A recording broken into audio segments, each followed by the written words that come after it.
Hace un año me enteré que viviría con un hongo en mi cabeza hasta la muerte. Llevo un tiempo intentando descubrir qué significa eso y empecé por poder plasmarlo.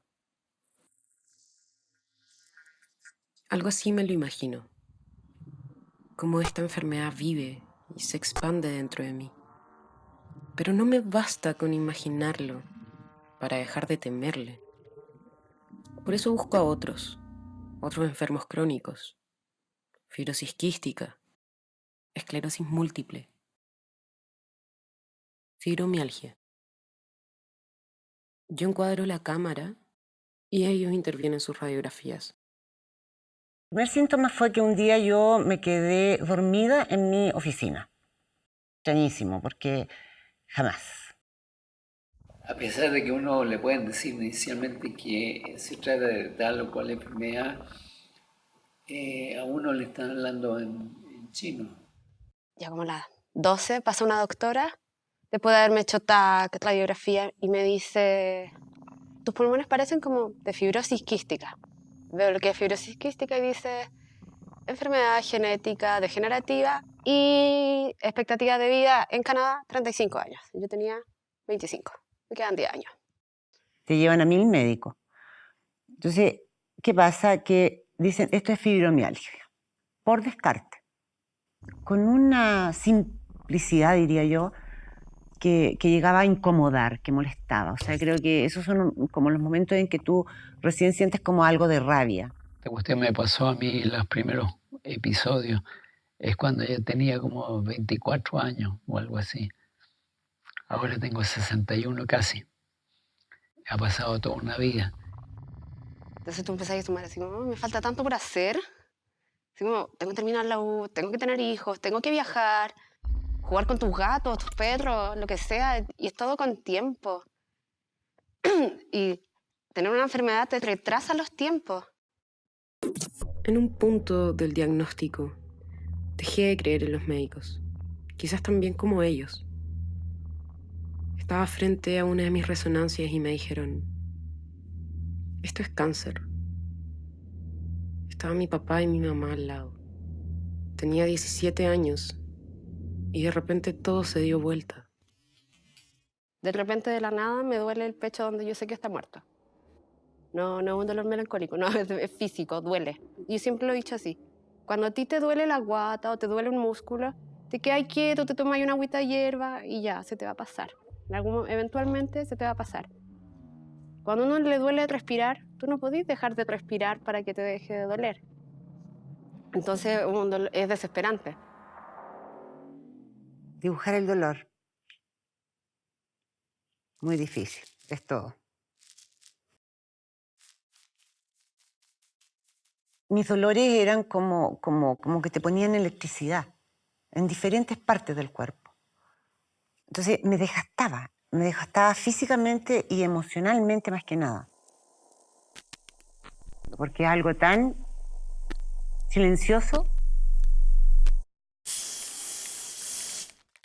Y aparecen manchitas blancas ahí en el cerebro. Uno pregunta, ¿qué es lo que es eso? O sea, ¿no es cierto? Que lo único que siente uno es a nivel del cerebro.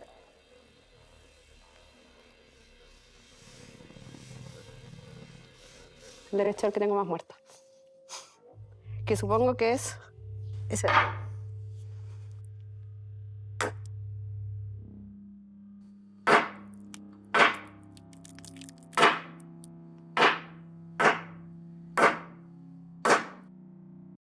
momento más, pero más inesperado, te va a dar ese electroshock fuerte que te va a hacer, que te va a remecer por entera.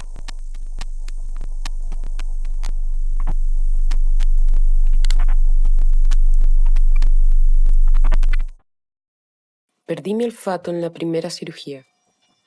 Volví a oler solo en un sueño. En ese sueño derramaba un vaso lleno de povidona y recuerdo haber sentido claramente ese olor a ese líquido café. Desde ahí que me imagino la enfermedad así. hay que asumirlo de diferentes formas. Hay que asumirlo, no enojarte por esto. O sea, de verdad, mira, me pasa algo extraño en este momento porque la verdad, insisto, yo no tengo como bloqueada mi emoción del llanto. No debo llorar, no quiero llorar, no puedo llorar porque eso hace que yo retroceda. Y cada vez que lo he vivido, viene ese retroceso.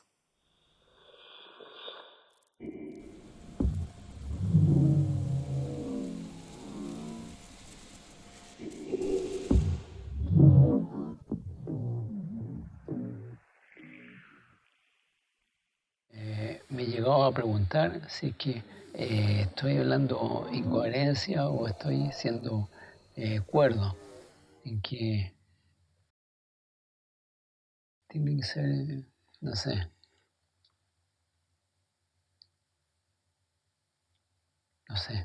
cortemos.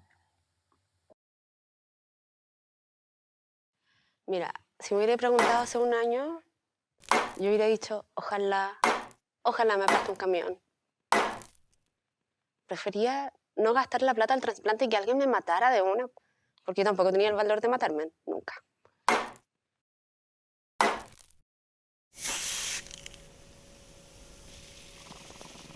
En un primer momento se podría sentir de que existe esa ansiedad, pero ya después uno ya empieza como a sentir que es como más la resignación.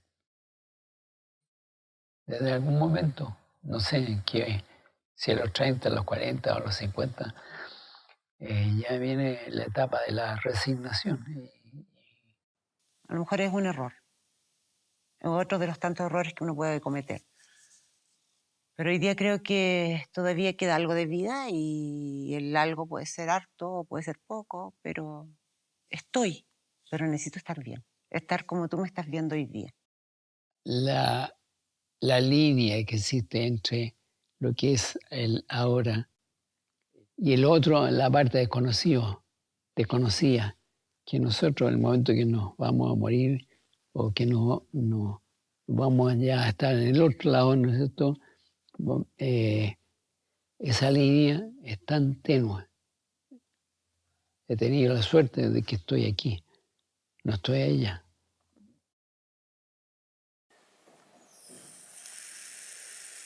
Hay textura, color y movimiento en algo que solíamos basar solo en síntomas. No sé si puede haber este documental en 10 años más, pero estará ahí. Aunque espero poder hacerlo.